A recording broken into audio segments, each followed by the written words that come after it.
أشهد أن لا إله إلا الله وحده لا شريك له وأشهد أن محمدا عبده ورسوله أما بعد فأعوذ بالله من الشيطان الرجيم بسم الله الرحمن الرحيم الحمد لله رب العالمين الرحمن الرحيم مالك يوم الدين إياك نعبد وإياك نستعين اهدنا الصراط المستقيم صراط الذين أنعمت عليهم غير المغضوب عليهم ولا الضالين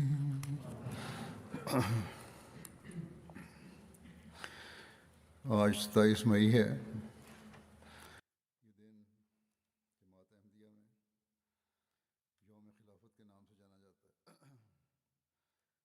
نن 28 مئی دی. دغه ورځ په جماعت احمدیه کې د یوم خلافت په نامه پیژندل کیږي. مونږ هر کال د یوم خلافت جلسې په دغه ورځ یا دغه ورځ نه مخکې وروسته کوو. خو ولې؟ د دغه سوال جواب مونږ ته هر وخت وړاندې ساتل پکار دی او خپلو نسلونو او خپلو ماشومانو ته هم ویل پکار دی چې په دې باندې غور کوي او سوچ دې کوي. د دغه ورځې آغاز په 28 مئی کال 1908 شوی و چې کله خدای پاک د خپلو لوزونو مطابق په مونږ فضل فرمایلی و او په جماعت احمدیه کې د خلافت نظام جاری فرمایلی و.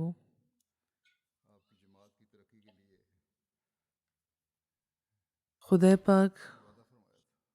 حضرت مسیح موعود علیه السلام سره د هغې د جماعت د ترقۍ کم لوز فرمایلی و هغه په دغه ورځ پوره کړی و. حضرت مسیح موعود علیه السلام یوې مودې راسې خپل جماعت دغه خبره له تیارولو چې یو تنم د مرګ نه بچ کیږي. نبیان هم چې کله خپل کار پوره کړي نو خدای پاک هغوی له هم وفات ورکړي. هغوی بار بار جماعت دغه خبره له تیارولو چې د هغوی د واپسۍ وخت جوخت دی، خو ورسره به هغوی دا خوشخبری هم ورکوله چې هغوی چې کم د جماعت قائم کړی دی دا به لویږي، وده به کوي او خورېږي به.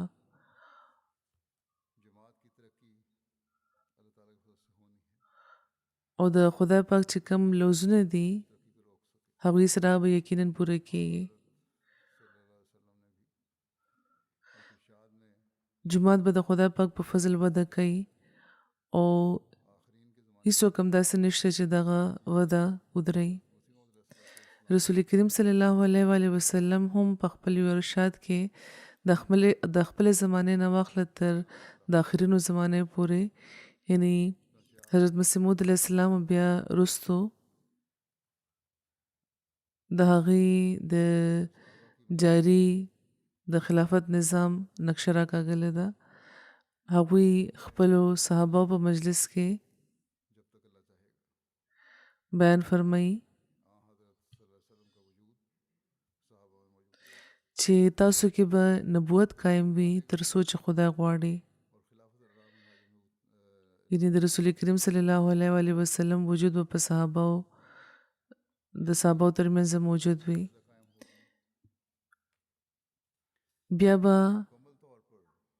هغه اوچت کی او خلافت علی منهج النبوت به قائم شي، یعنی خلافت راشده به قائمیږي چې په مکمل طور د نبوت په قدمونو به روان وي. بیا چې خدای پاک کله غواړي نو دغه نعمت بم واخلي. حضور فرمایي چې تیرے سمودی راسه زه د بدر د صحابه په سلسله کې د خلفای راشدین ذکر هم کوم لګیم. نن سبا د حضرت ابوبکر صدیق رضی الله تعالی عنہ ذکر روان دی. د ټولو خلفاو په ذکر کې دا خبره د روخانه ورځ په شان دی واضحه ده چې ټولو ډېرې په بېنفسه د رسول کریم صلی الله علیه و آله وسلم په سنت باندې روان او قرآن خپل دستور العمل جوړ کړی وو او خپل د خلافت موده وی تیره کړې وه. یعنی په هر قدم هغوی په منهاج نبوت باندې قائم پاتې کېدو کوشش کړی دی. بهرحال رسول کریم صلی الله علیه و آله وسلم خپل ارشاد جاری ساتي او فرمایي چې بیا د هغه د تقدیر مطابق ایزا ورکون کی بچائی به قائمیږي چې د خلکو زړونه پې به نیولي شوي وي او تنګي به محسوسوي او دا دور چې ختم شي نو بیا د هغه د دویم تقدیر مطابق د دې نه هم زیات جابر بچائی به قایم شي. او حضور فرمایي چې تاریخ بیا دا ولیده چې تر ننه چې کم د دین نه لرې حکمرانان دي د مسلمانانو هغوی خپل رعایا سره خپل ولس سره همدغه څه کوي لګیا دي. که دا سیاسي حکومتونه دي که باچایي وي که یوه ډله که بله د چا لاس ته چې حکومت راشي په هغې باندې دنیا غالب وي.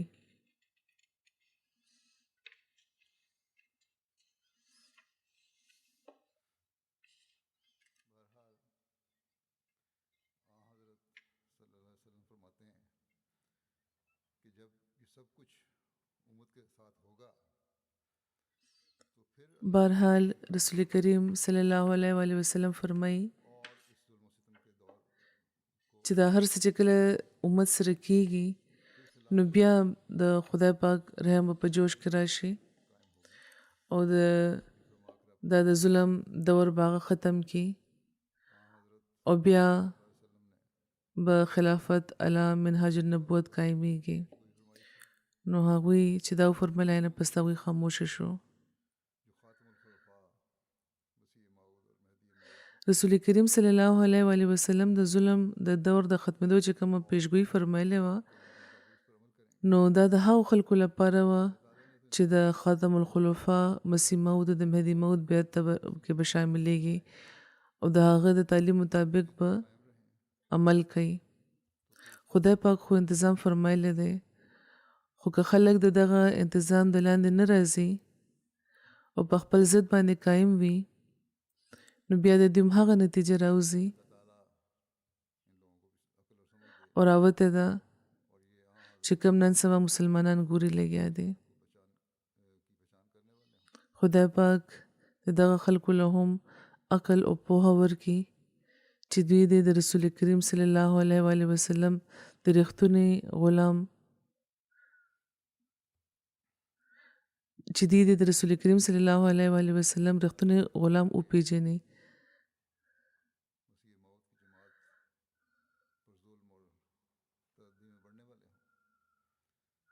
دا نه چې د هغه انکار وکړي او د مسیح موعود په جماعت باندې او د مسیح موعود په جماعت باندې ظلم او تعدي کې دی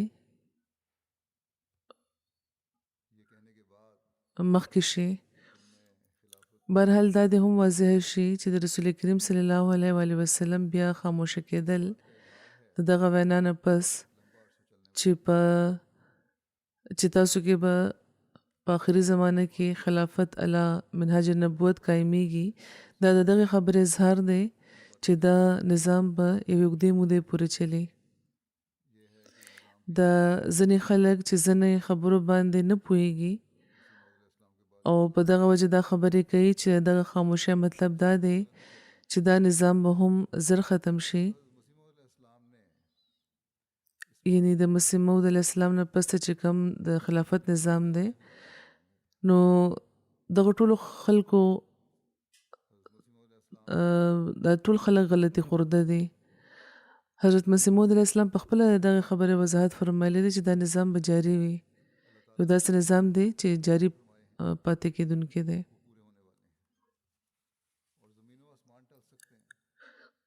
حضرت مسیح موعود علیه السلام سره خدای پاک چې کوم لوزونه فرمایلی دي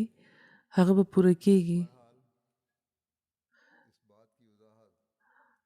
او ځمکه او اسمان ختمېدی شي خو د خدای پاک چې کوم لوزونه دي هغه پوره کېدو نه څوک نشي درولی.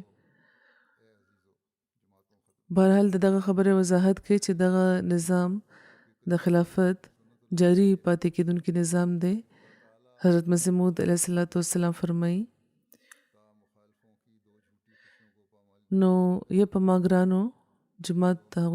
مخاطب کوي فرمایي چې په ما ګرانو پخوا راسي چې د خدای پاک سنت هم دا دی چې هغه دوه قدرتونه ښیي چې د مخالفانو چې کوم دوه د دروغ خوشحالۍ دي هغه په عمله کې نو اوس ممکنه نه ده چې خدای پاک خپل د پخوانی سنت پرېږدي. نو ځکه دغه خبره چې کومه ما تاسو ته کړې ده په دې غمجن نه شئ، یعنې خپل د وفات چې کوم خبر ورکړو او ستاسو زړونه دې پریشانه نه شي ځکه چې تاسو لپاره د دویم قدرت لیدل هم ضروري دي او د هغې راتلل تاسو لپاره بهتره دي ځکه چې هغه دایمي دی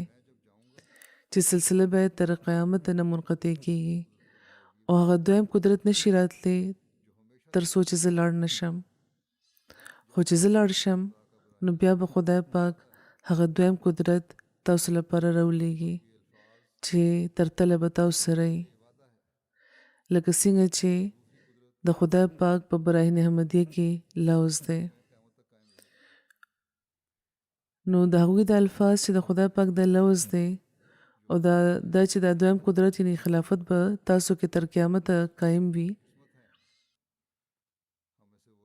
او داسې خلک به همیشه پیدا کیږي چې د خلافت احمدیه حفاظت به کوي. نو خوشقسمت دي مونږ کې هغه خلک چې د خلافت احمدیه سره همیشه تړلې پاتې شي او خپل نسلونو ته هم هغوی د دغه خبرې تلقین کوي او بدقسمت دي هغه چې خلافت احمدیه یو دور پورې محدودول غواړي یا دا سوچ لري. داسې خلک به همیشه پشان ناکامي او نامرادي به ګوري لکه څنګه چې د جماعت تاریخ موږ ته دا ښیي چې کوم مخالفان وو هغوی د خلافت اوله یا د خلافت ثانیه د انتخاب په وخت ناکامۍ لیدلې وې. بهرحال حضرت مسیح موعود علیه السلام د خلافت د قائم پاتې کېدو باره کې نور فرمایي وضاحت کوي هغوی چې هغه لوز یعنی د خلافت د قائم پاتې کېدو لوز زما د ذات باره کې نه و بلکې ستاسو باره کې هغه لوز دی لکه څنګه چې خدای پاک فرمایي چې زه به دغه ډله چې ستا په قدم روان دي دی له به تر قیامته په نورو باندې غلبه ورکوم. نو ضروري ده چې تاسو باندې زما د جدای ورځ راشي چې پس له هغه ورځ راشي چې د دایمي لوز ورځ ده. زمونږ خدای د رښتوني لوزونو خدای دی، وفادار دی او رښتونی صادق خدای دی. هغه به تاسو هغه هر څه ښیي چې د کومو هغه لوز فرمایلی دی. دا ورځې د دنیا آخري ورځې دي او ډېرې بلاګانې دي چې د نزول وخت دی، خو ضروري ده چې دا دنیا دې قایمه وي تر څو چې هغه خبرې پوره نشي چې خدای خبر ورکړی دی. حضور فرمایي لا خو بېشمېر لوزونه دي د خدای چې مسیح اسلام سره وو چې هغه پوره کېدونکي دي. هغوی فرمایي چې زه د خدای له طرفه د یو قدرت په رنګ کې ظاهر شوم او زه د خدای یو مجسم قدرت یم او ما نه پس به ځینې نور وجودونه وي چې د دویم قدرت مظهر به وي. نو خدای پاک د اسلام نشات ثانیه او د ترقۍ باره کې حضرت مسیح موعود علیه السلام سره چې کوم لوزونه کړي دي د کومو خبرو د پوره کېدو چې خدای پاک هغوی ته ویلي وو هغه به انشاءالله ضرور پوره کېږي. هغه لوزونه به ضرور پوره کېږي. د اسلام د غلبې ورځې به جومات د اسلام د غلبې ورځ به جومات انشاءالله ګوري. د جومات د ترقۍ ورځې به جومات ګوري انشاءالله. کم خلک چې خلافت سره تړلي پاتې شي هغوی به د خدای پاک د فضلونو وارثان جوړیږي. جماعت احمدیه په دنیا کې خورېږي. عمده حضرت مسیح موعود علیه السلام فرمایلی وو. نو هغوی د خپل د جومات غلبې باره کې فرمایي چې دا د خدای پاک سنت دی او چې کله راسي هغه انسان په ځمکه پیدا کړی دی همیشه هغه دغه سنت ظاهروي چې هغه د خپلو نبیانو د رسولانو مدد کوي او هغوی له غلبه ورکوي. لکه څنګه چې هغه فرمایي چې كتب الله لاغلبن انا ورسولي. او د غلبې نه مطلب دا دی چې لکه څنګه چې رسولانو د انبیاو دا منشا وي چې د خدای پاک حجت د پزمکه پوره شي او د هغه مقابله دي څوک نه کړی شي. همدغه شان خدای پاک په قوي نشانونو د هغې صداقت ظاهروي او چې کومه راستبازي هغوی په دنیا کې خورول غواړي د هغې تخم ریزي همدغې په لاسو کې خو د هغې پوره تکمیل د هغې په لاس نه کوي بلکې یو بل لاس د خپل قدرت ښیي او داسې اسباب پیدا کړي چې د کومو په ذریعه هغه مقصدونه چې څه قدر ناتمامه پاتې شوي وو هغه خپل کمال ته ورسي. نو حضرت مسیح موعود علیه السلام چې دا پیشګویي فرمایلې وې د خدای پاک د کومو لوزونو چې ذکر فرمایلی دی دا به خپل کمال ته رسي او دا د هغې نه پس چې کوم د خلافت نظام جاری دی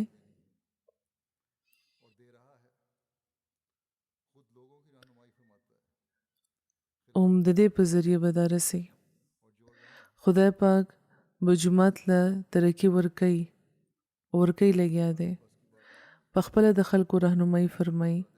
خلافت سره هغې تړي لګیا دی. یعنې دا د انسان د وس خبره نه ده. د جومات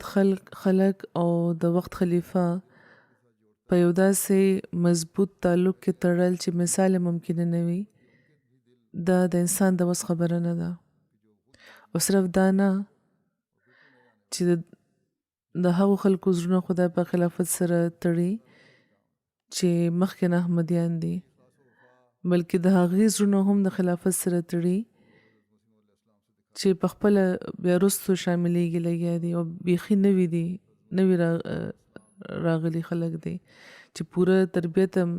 د هغوی نه دی شوی. نو دا صرف د خدای کار دی. همهغه اخلاص او وفا د بیعت نه پس خلک د حضرت مسیح موعود علیه السلام لپاره ښیي او همهغه اخلاص او وفا د حضرت مسیح موعود علیه السلام د مشن د پوره کولو لپاره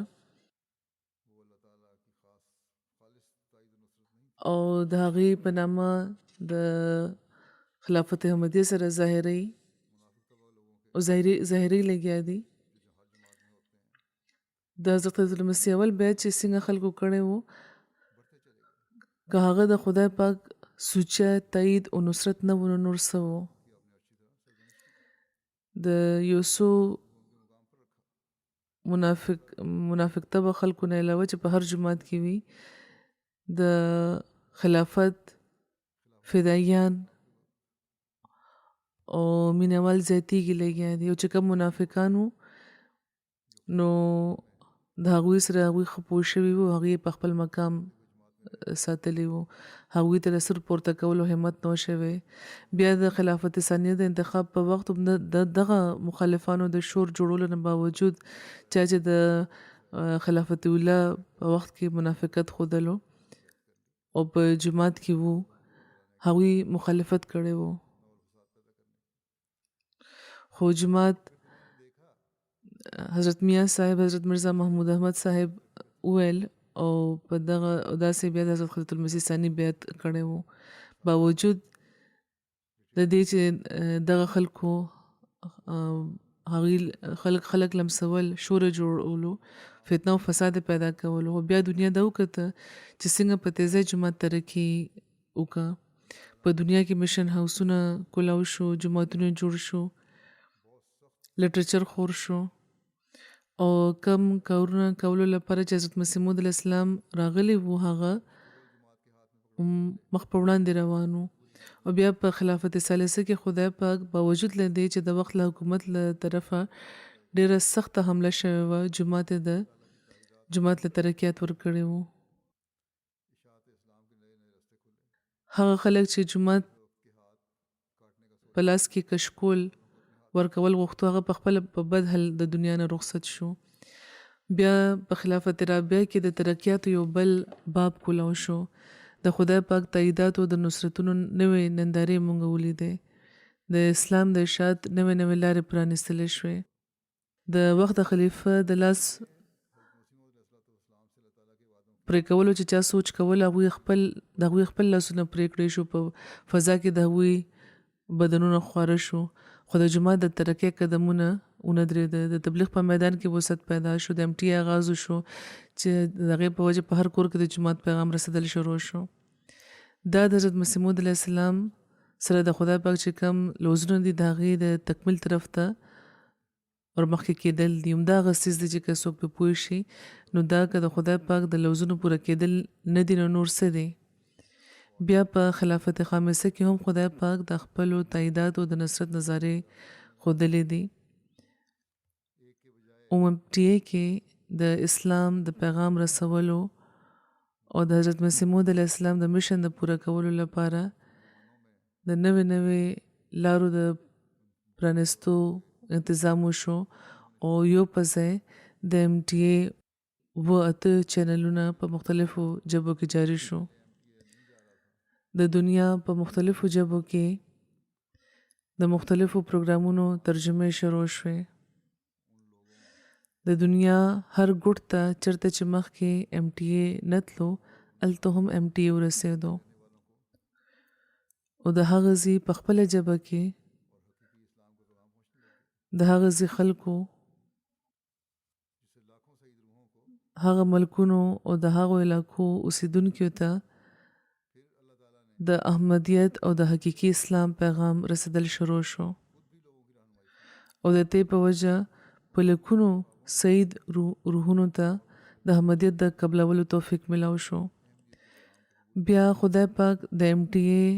او د ریډیو پروګرامونو نه علاوه په خپل هم د خلکو راهنمایي فرمایلی ده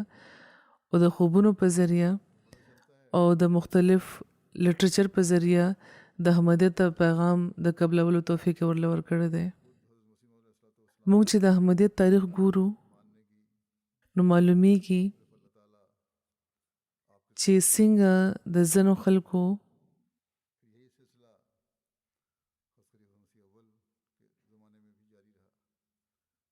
حضرت مسیح موعود د ځینو خلکو ته خدای پاک په خپله راهنمایي فرمایلی ده د حضرت مسیح موعود علیه السلام د منلو طرف ته د هغوی په زمانه کې هم همدغه سلسله د حضرت خلیفة المسیح اول په زمانه کې هم جاري وه خدای پاک په خپله راهنمایي فرمایله او چې کوم سعید روحونه وو هغه په جماعت کې شاملېده بیا په خلافت ثانیه کې هم ډېر داسې واقعات دي پخواني چې کوم خاندانونه دي د هغې په کورونو کې دا روایتونه روان دي چې څنګه خدای پاک د هغې مشرانو ته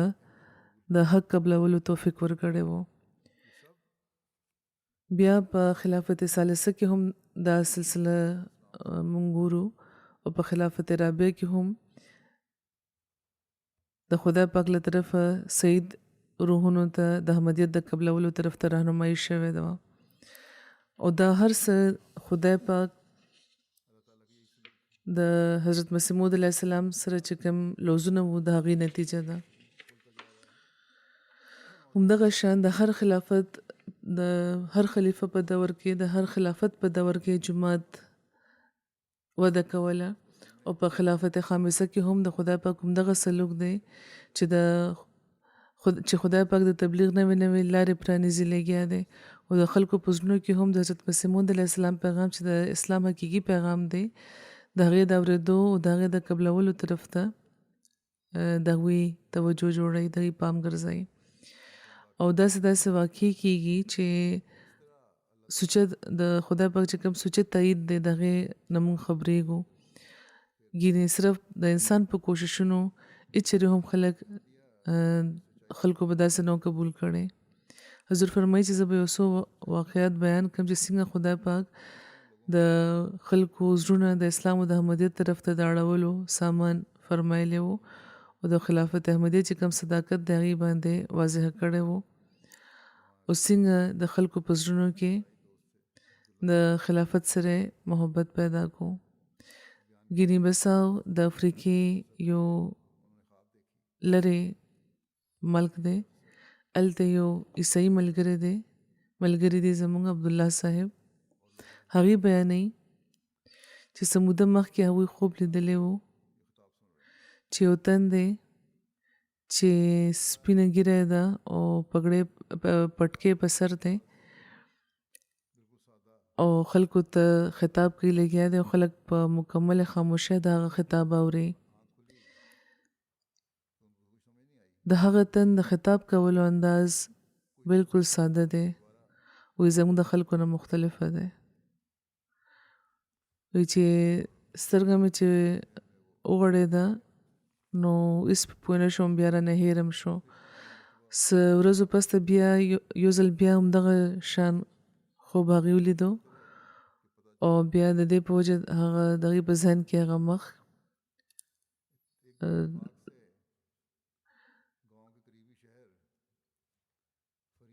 راسخ شو چې بیا درېیم ځل هغوی دا خوب ولیدو نو هغوی کوشش شروع کړو چې معلومه کړي چې دا څوک تن دی، خو خبر نه شو. یو ورځ په اتفاق د کلي د جوخت د هغوی ښار د فرین هلته زموږ جومات ته هغوی تللي وو، د جمعې ورځ وه او د جومات خلکو حضور فرمایي زما د جمعې خطبه اورېده په MTA. نو چې زه ولیدم نو هغوی فوراً د مولم صاحب نه تپوس وکړو چې دا څوک دی چې خطبه ورکوي لګیا دی. نو هغوی وویل چې دا زموږ خلیفه دی. بهرحال په دې هغې په خاموشۍ ناست وو، خطبه اورېده او د جمعې نه پس د ټولو ملګرو مخې ته د ټولو ملګرو سره هغې مونځ وکړو. چې مونځ ختم شو نو فوراً هغوی بیا ودرېده او دا وویل چې زه نن اسلام قبلوم او دا وویل چې 3 ځل خدای پاک ما ته په خوب کې دا تن ښودلی و چې زما په روح ډېره سرم و او زه یوې مودې راسې په دغه لټون کې وم، خو نن په اتفاق ستاسو جومات ته چې راغلم او ستاسو خلیفه مې ولیدو نو دا هماغه مخ دی چې ما په خپل خوب کې لیدلی و. همدغه شان د هغه ننداره وه چې ما خوب کې لیدلی وه چې خلک په خاموشۍ ناست دي، خطاب اورې لګیا دي. اوس زه په اسلام احمدیت کې داخلیږم. د یوې لرې علاقې د یو تن دغه شان رهنمایي چې مخکې هغه خوب ګوري، بیا خدای پاک داسې سامان هم پیدا کړي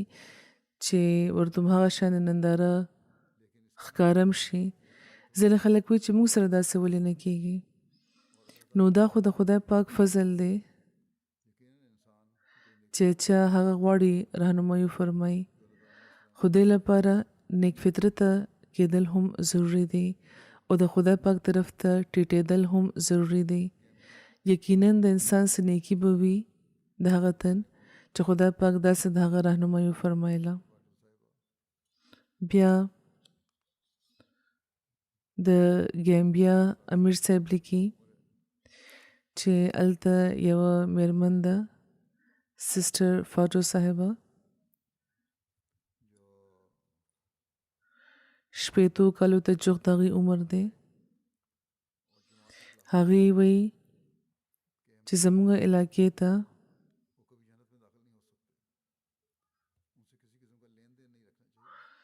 د یو اسلامي ډلې خلک راغلي وو او هغوی د جومات خلاف خبرې کولې چې احمدیان کافران دي چې هیچرې به جنت کې داخل نشي، هیچرې جنت کې نشي داخله دی، دې سره هیڅ قسمه لین دین نه دی پکار. او د کلي اکثرو خلکو د هغوی دا خبرې ومنلې، خو دا مېرمن وایي چې زه پریشانه شوم او ما خدای پاک ته د رهنمایۍ لپاره دعا کول شروع کړه. او څو ورځو پس د هغې خوب ولیدو چې د دغه اسلامي ډلې خلک دي چې هغې د دغه کلي دوره کړې، چې د دغه کلي دوره کړې وه، نو د هغې سترګې د ستورو په شان دی ځلېږي لګیا دي، پړکېږي لګیا دي، او هغوی په لاس کې قرآن هم نیولی دی. خو هغوی دا ګیله کوي لګیا دي چې هغې د قرآن چې کوم تحریر دی هغه نشي لیدی. او په دې هغې شور جوړ کړو چې خدای پاک هغې ړانده کړي دي او دغه شان هغوی خپله ګټه هم نشي کولی او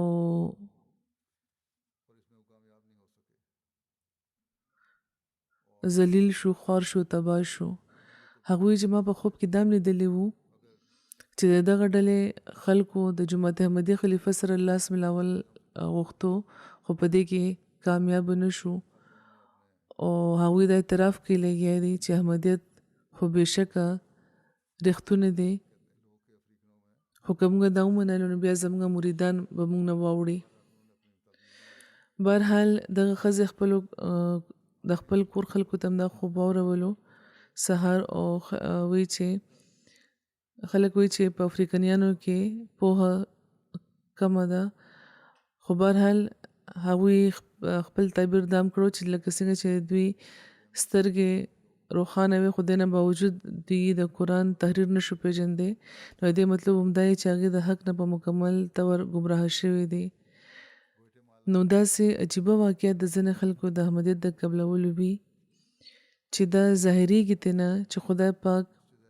د خدای پاک خاص تایید د خلکو د دا نندارې ښیي لګیا دی. د سویلي امریکې ګوټمالا د سویلي امریکې ملکونو کې یو ملک دی. دلته چې کوم زموږ جومات دی هغه د 250 کیلومتره لرې د مکسیکو په سرحد باندې یو ځای دی سان مارکوس. هلته یوه ښځه ده یورونیکا صاحبه، هغې وایي چې ما 10 کاله مخکې خوب لیدلی و چې یو تن راته په خوب کې راغلی دی او هغه راته وایي چې د صداقت لاره د اسلام ده او د قرآن ویلو راته ویلی و. ما ورته وویل چې زه خو قرآن ویل ماله خو قرآن ویل نه راځي،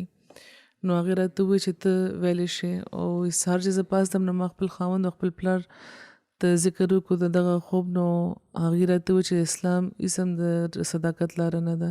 دا د ترهګرۍ مذهب دی. اوس دا ټول عیسایان دي، خو زما زړه ته سکون رانغلو په دې، نو ما په انټرنیټ باندې د اسلام باره کې تحقیق شروع کړو، په خپله د انټرنیټ نه زده کړه کول اسلام باره کې. نو یو ورځ زه په بازار کې روانه وم چې یو پردهداره ښځه راته میلاوه شوه، نو د هغې پرده مې چې ولیده نو تجسس راته پیدا شو او لاړم هغې سره میلاو شوم. هغې نه مې تپوس وکړو چې ستا دا څنګه لباس ده، نو هغې راته وویل چې زه مسلمانه یم ځکه ما پرده کړې ده. نو بیا هغې سره د هغې رابطه وشوه او هغې ورته اسلام باره کې تفصیل وویلو. هغه ښځه احمدي وه، نو ما چې د هغې ټولې خبرې واورېدې د اسلام د تعلیم، نو چې ما چې د هغې دا ټولې خبرې واورېدې د اسلام د تعلیم، نو ما بیعت وکړو، خو کور والا مې نه راضي کېده،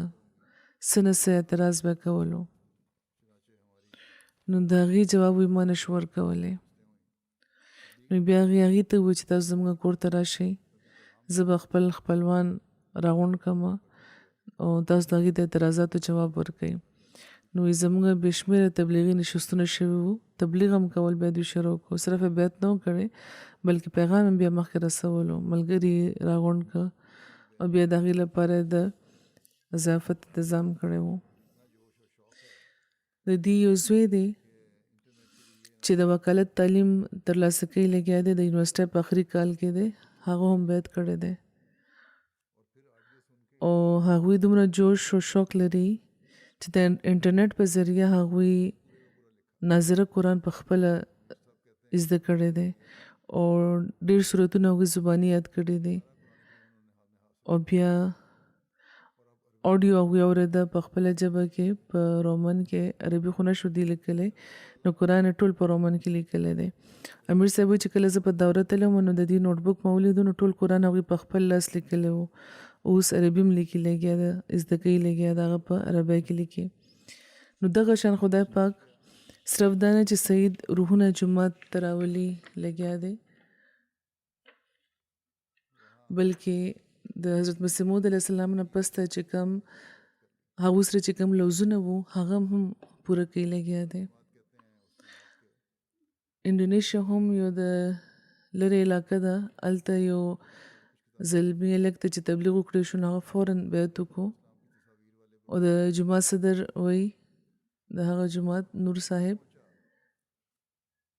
چې د واپس تلو نه مخکې ما هغه له څه کتابونه ورکړه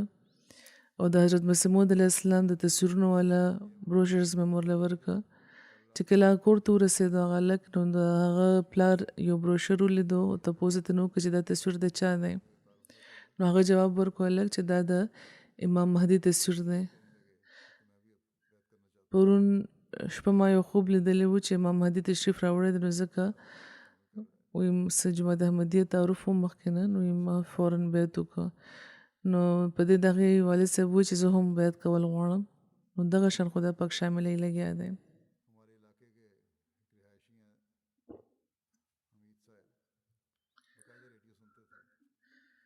د برکینا فاسو معلم دی عزیله کریم صاحب هغوی وایي چې زموږ د علاقې اوسیدونکي دي حمید صاحب هغوی باقاعده ریډیو اورېدو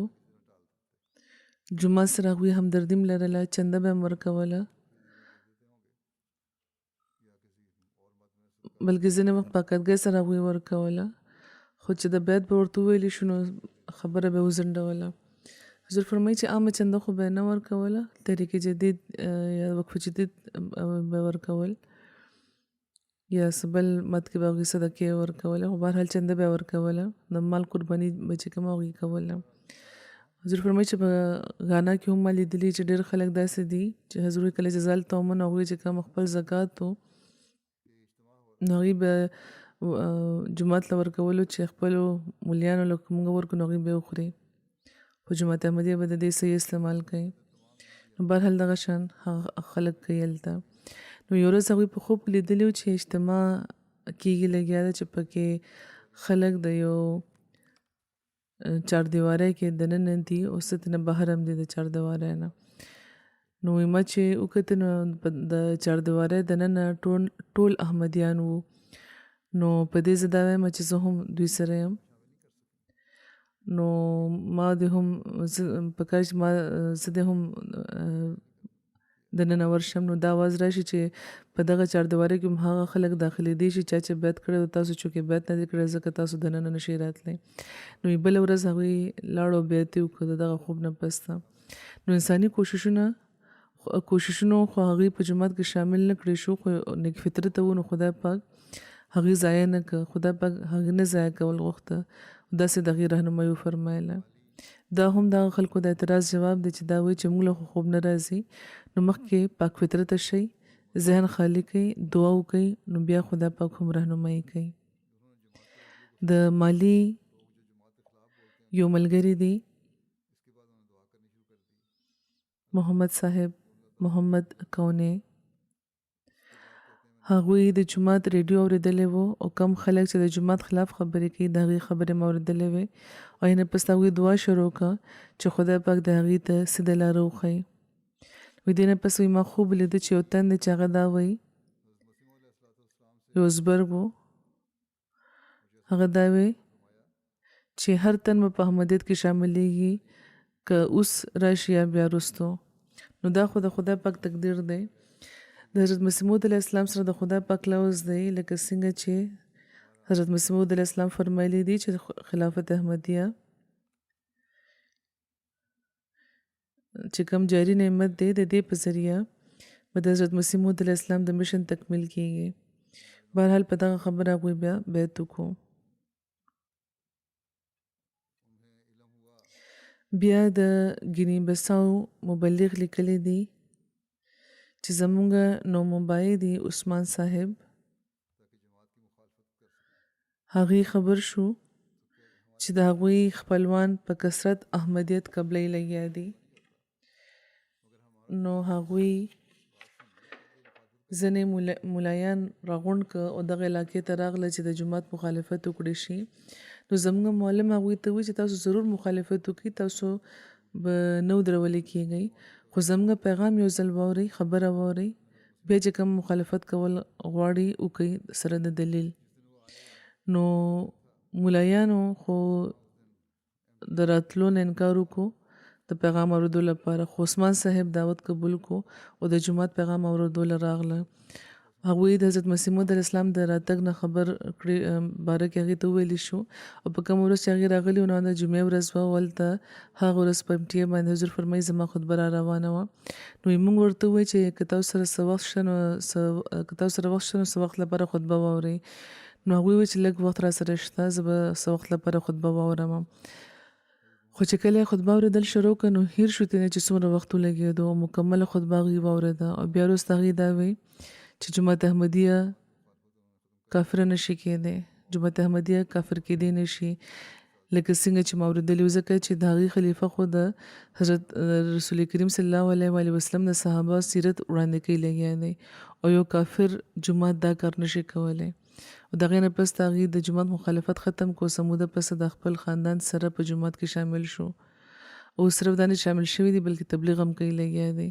او چندې خپلې باقاعدګۍ سره ورکوي.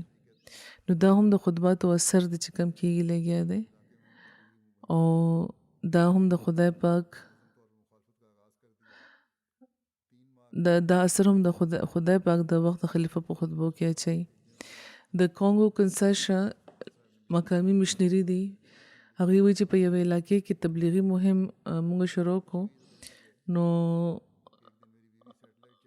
غیر احمدیانو په منظمه طور د مخالفت آغاز وکړو. د 3 میاشتو نه پس ته یو ځل هم هغه مخالفانو کې یو ملګری عثمان صاحب هغوی مشن سره رابطه وکړو، دا وی چې زه د خپل ټول خاندان سره په جومات کې شاملېدل غواړم چې تنه وجه تپوس وکړی شو. نو هغوی دا وی چې یو ورځ زما ښځه سیټلایټ چینل کتو، نو ستاسو چینل MTA پې ولګېدو، نو چونکې هغې ته معلومه و چې زه د احمدیت په مخالفت کې ډېر مخکې یم، نو هغې زه هم راوغوښتم، او ما چې د جومات باره کې څه غلط ویل شروع کړ نو هغه زما ښځه راته وویل چې مخکې پوره پروګرام واوره بیا به خبرې وکړې. نو هغه وخت په MTA باندې حضور فرمایي زما خطبه نشر کېدل لګیا وه، د خطبه اورېدو نه پس ما ته یقین شو چې نن کوم اواز زما غوږونو ته پرېوتی دی همدا د اسلام حقیقي تصویر دی، او د خلیفه اورېدو نه پس ته د جومات په صداقت کې ما ته هېڅ شک پاتې نه شو. نو حضور فرمایي چې دا زما د ذات څه کمال نه دی بلکې خدای پاک د خلافت په ذریعه د حضرت مسیح موعود علیه السلام د مشن د تکمیل چې کوم لوز فرمایلی دی، نو دا د خدای پاک فضلونه دي او د هغې اظهار دی. د ګینی بساو مبلغ انچارج وایي چې یو کلي کې تبلیغ وکړی شو او اکثرو خلکو پکې احمدیت قبول کو، خو 4 خاندانونه وو چې د احمدیت قبلولو نه انکار وکړو. او چې کله زموږ ټیم هلته MTA لګولو لاړو نو معلم صاحب هغه ټول خاندانونه چې انکاري وو هغوی جومات ته راوغوښته چې زموږ د مسلمانانو چینل دا مو ګورئ، او دلته به تاسو تصویر هم وګورئ د حضرت مسیح موعود علیه السلام او د وخت د خلیفه. نو بهرحال چې کله انسټالیشن مکمل شو نو د مونځ نه پس ته چې کله TV ولګولی شو نو هغه وخت خطبه روانه وه، حضور وایي زما په MTA. نو هغه چې کم غیر احمدیان وو هغوی ډېر په غور خطبه واورېده، او ما ته یې کته، او خطبه چونکې په انګریزۍ کې را روانه وه نو معلم ورته وویل چې زه به تاسو لپاره ترجمه هم وکړم. نو هغوی وویل چې موږ پوهېږو نه لګیا یو، خو زه د خدای قسم خورم چې دا تن چې څه وایي دا دروغ نه وی لګیا دی او که دا د جماعت احمدیه خلیفه دی نو جماعت دروغجن نشي کېدی او بیا هم هغه وخت هغوی د احمدیت د قبلولو اعلان وکړو. د مالی نه د هغه ځای معلم لیکي چې یو تن زموږ مشن ته راغلو او دا وایي چې زه باقاعدګۍ سره ستاسو ریډیو اورم او بیعت کول غواړم. بیا هغه د بیعت فارم پر وکړو او دی چونکې تعلیم یافته نو ځکه وې هغې چې که فرانسیسي ژبه کې څه لټریچر شته نو هغه ماله راکړي چې زه د هغې نه استفاده وکړم او خپلو ملګرو له هم ورکړم. نو معلم هغې له چې کوم کتابونو مختلف لیکچرونه دي زما خطابات په امن ورلډ کرایسس اینڈ پاثوے ټو پیس نو دغې چې کومه فرانسیسي ترجمه د هغې هغې له ورکړه نو هغوی هغه کتاب واخیستو کلاوې کو چې تصویر ولیدو نو په ژړا شو. نو هغوی دا وی چې مخکې زه په داون کې وم او خدای نه مې همیشه د سیدې لارې هدایت غوښتو او هغه وخت ما بې شمېره ځل دی په خلیفة المسیح په خوب کې لیدلي وو. زه نو نه خبرېدم چې دا څوک دي خو نن زه پوه شوم چې خدای چې زما دعا قبوله شوې وه او خدای پاک زما رهنمایي فرمایلې وه.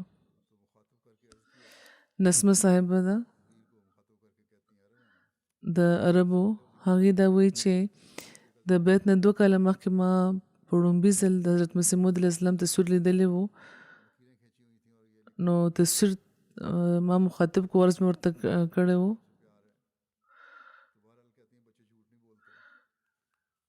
د نه مخکې ذکر کوي چې تاسو د یو ماشوم ذکر کړی و چې کاغه واغه لیکلی هغې راکاږلی و دا لیکلي و چې حضور زه تاسو سره مینه کوم. نو بهرحال وایي چې ماشومان دروغ نه وایي او د دې ډېر اثر و زما په زړه نو هغوی بیا بیعت وکړو. وایي څه موده پسته خو چې ما تصویر وکتو د حضرت مسیح موعود علیه السلام نو عرض مې ورته وکړه چې ستاسو خدوخال خدا وایي چې تاسو نیک یې او دروغ نه وایي خو دې نه باوجود زه د دغې خبرې تصدیق نشم کولی چې تاسو د اسمانه مبعوث شوي یې. وایي د دې نه 2 کاله پس ما مطالعه وکړه نو په کال 2014 په سر کې ما بیعت وکړو خو دې نه باوجود د خلافت باره کې مې په زړه کې شک و. زما د نفس شیطان دا وی چې د خلافت دعویدار له زه څنګه د خپل ژوند کنټرول ورکړم ولې زه داسې تن ته خط ولیکم او خپل حالات ورته ووایم د خلافت څه فایده ده.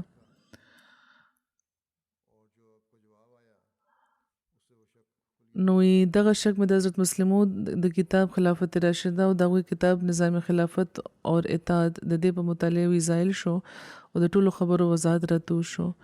بیا ما وی خط لیکلو چې کوم تاسو جواب راغلو نو په هغې باندې هغه شک بیخي ختم شو. یقین راته شو چې خلافت هم د حضرت مسیح موعود علیه السلام په قدمونو روان دی.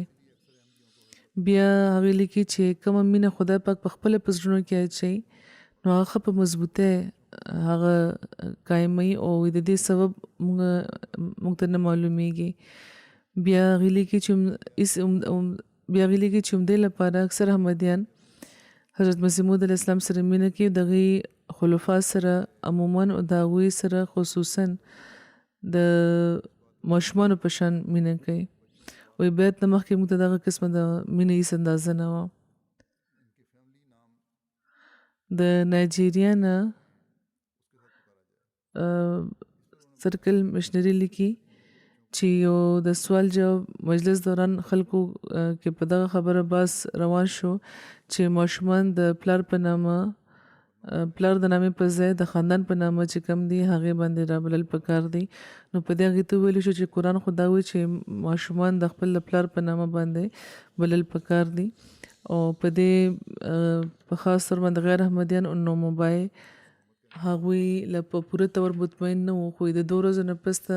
وایي تاسو خطبه ورکوله په صحابو نو د حضرت زید بن ثابت واقعیت تاسو بیان کړي وو او دا مې ویلي وو چې عرب زید بن محمد ویل حضرت زید ته نو خدای پاک دا حکم راغلی و چې هغې د خپل پلار په نامه یادېدل پکار دي. نو دا خطبه چې واورېده نو ټول جماعت او دغه ملګري ډېر خوشحاله شو چې چا 2 ورځې مخکې دا بحث کولو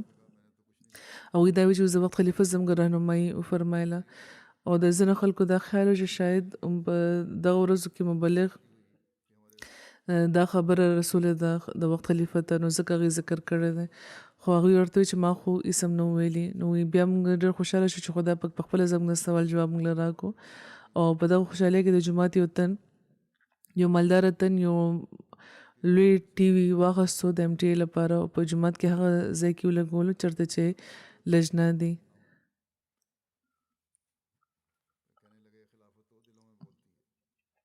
چې هغې دې هم د خلافت د برکاتو نه محرومه نه شي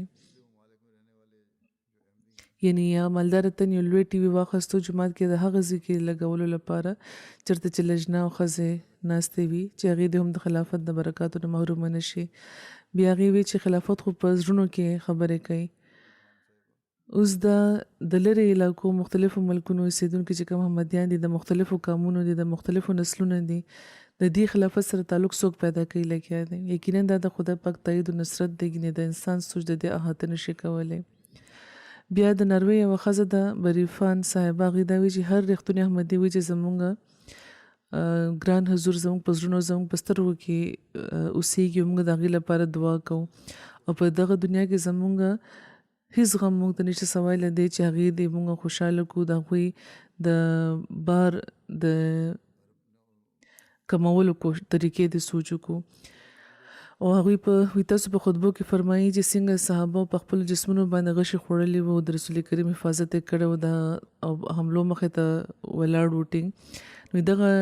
نندارې چې ما سوچ کولو نو زما سترګو ته به اوښکې راغلی او دا به مې سوچ کولو که په داسې موقع زه وې نو ما به څه کولی دا عرب ښځه ده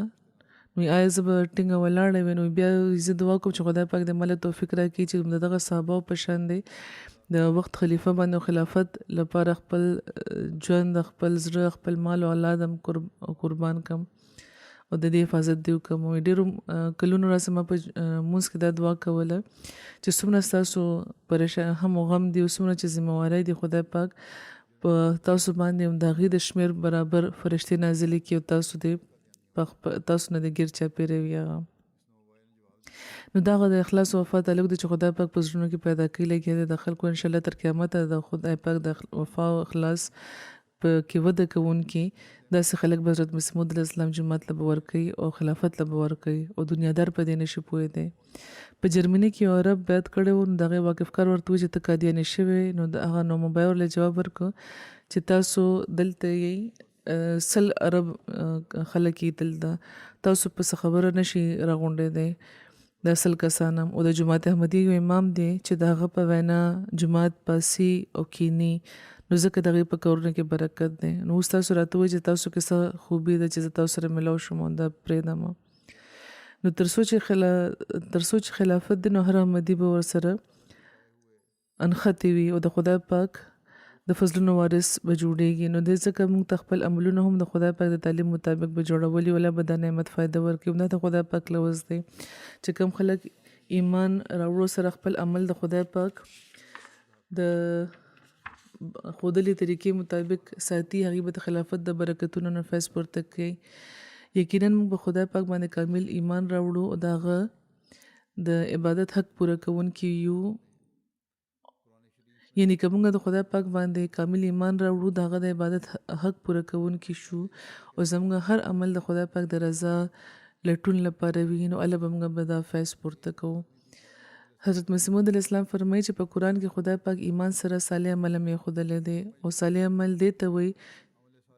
چې یو ذره هم پکې فساد نه وي هغوی فرمایي چې که کور کې یو تن هم د صالح عمل لرونکي وي نو ټول کور پې بچ وي نو پوه شئ چې تر څو تاسو کې صالح عمل نه وي نو صرف منل فایده نه ورکوي نو موږ ته خپل اجازه اخیستل پکار دی چې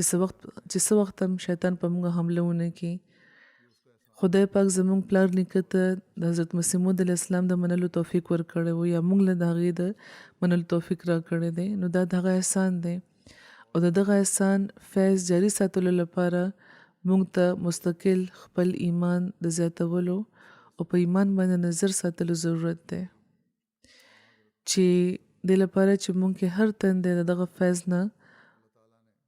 برخه ترلاسه کوي چې پیشګویي حضرت رسول کریم صلی الله علیه وسلم فرمایلی وه او چې لوز خدای پاک حضرت مسیح موعود علیه السلام سره هم کړی و یعنی د خلافت نظام نو خپلې جایزې اخیستل پکار دی چې څومره موږ خپل ځان خلافت سره وابسته ساتونکي یو چې د خدای پاک وحدانیت موږ یو شو په دنیا کې قایم کو. حضرت مسیح موعود علیه السلام یو ځای کې فرمایي چې تاسو باندې د زیری وي چې د قرب د ترلاسه کولو میدان خالی پروت دی، یعنی د خدای پاک د قرب ترلاسه کولو میدان خالی دی، د هغه طرف ته د تلو میدان خالی دی. هر یو کام دنیا سره مینه کوي لګیا دی او هغه خبره چې خدای پاک پر راضي کیږي د هغې طرف ته دنیا پام نه لري. د خدای پاک د طرف ته د راتلو طرف ته د دنیا پام نشته. او کم خلک چې په پوره زور دغه دروازه کې داخليدل غواړي، یعنی د خدای پاک طرف ته تلونکي چې کومه دروازه ده هاي کې داخليدل غواړي، نو هغې لپاره موقع ده چې خپل جوهر دی وښیي او خدای پاک نه د انعام ترلاسه کړي. دا خیالونه کوي چې خدای پاک به تاسو ضایع کړي. تاسو د خدای پاک د لاس کرلی شوی یو تخم یې چې په ځمکه کې کرلی شوی دی. خدای پاک فرمایي چې دا تخم به لویږي، وده به کوي او هر طرف ته به د دې ښاخونه راوځي او دا به یو لوی ونه شي. بیا هغې فرمایي چې خدای پاک زه مخاطب کړی ما او ماته فرمایلی دي چې زه د خپل جماعت خبر کما چې کومو خلکو ایمان راوړو داسې ایمان چې ورسره دنیا ګډ نه دی او هغه ایمان چې د نفاق یا بزدلۍ نه آلوده نه دی او هغه ایمان چې د اطاعت د یوې درجې نه محروم نه دی، نو داسې خلک دي چې د خدای پاک خوښ خلک دي. او خدای پاک فرمایي چې هغه خلک دي چې قدم یې د صدق قدم دی. دا ټولې خبرې هغوی په الوصیت کې فرمایلی دي چې پکې د خلافت د جاري پاتې کېدو هم خوشخبري هغوی فرمایلی ده. نو د هغوی هر فرمان د دغه خبره طرف ته زمونږ پام ګرځي چې د هر احمدي خلافت سره د اخلاص او وفا تعلق پکار دی چې وي او هغه خلک به د بیعت حق پوره کوونکي وي او د دغه معیار ترلاسه کوونکي چې څوک د دغه معیار ترلاسه کوونکي وي او چې کله دا وي نو الله به موږ د یوم خلافت د نمانځلو چې کوم حق دغه پوره کوونکي به یو. خدای پاک د ټولو توفیق ورکړي چې هغوی د خلافت بیعت حق پوره کړي او د خدای پاک فضلونه ترلاسه کړي. حضرت فرمایي چې نن یو دا هم اعلان دی مختصر چې نن غانه جماعت خپل جلسه کوي لګیا دی د 2 ورځو جلسه ده په 28 او 23 او دا جلسه په بستان احمد کې ده. دې نه علاوه هم هغوی په ټول ملک کې 119 سنټرونه جوړ کړي دي چې پکې 15 اجتماعي سنټرونه دي او د دوی یو بل سره رابطه هم ده د آډیو ویډیو په ذریعه. په د غانه جماعت ابتدا د فروری میاشت په 1921 کې شوې وه د ابتدا او مولانا عبدالرحیم نیر صاحب رضی الله تعالی عنہ د لندن نه روان شوي و غانه ته رسېدلی وو. 13 کال غانه جماعت خپل د 100 کالو تقریبات هم کول غوښته خو د کووډ په وجه دا ونه شو. نو هغوی دا فیصله کړې چې کال 2023 2 کاله به د دې دا پروګرامونه جاري وي. نو خدای پاک د دې جلسه د په هر لحاظ بابرکته کړي او د دوی د په اخلاص او وفا کې ټول احمدیان دې زیات کړي. دغه شان د ګمبیا جلسه سالانه نن کېږي لګیا ده، دا د 3 ورځو جلسه ده. خدای پاک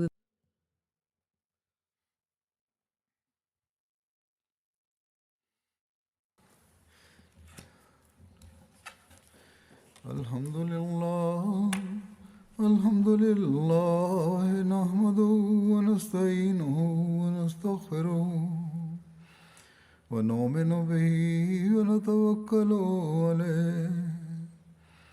ونعوذ بالله من شرور أنفسنا ومن سيئات أعمالنا. من يهده الله فلا مضل له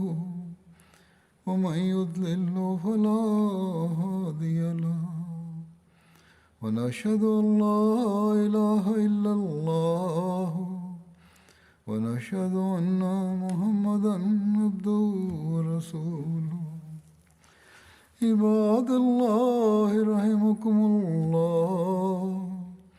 إن الله يأمر بالعدل والإحسان وإيتاء ذي القربى وينهى عن الفحشاء والمنكر والبغي يعظكم لعلكم تذكرون اذكروا الله يذكركم وادعوه يستجب لكم ولذكر الله أكبر.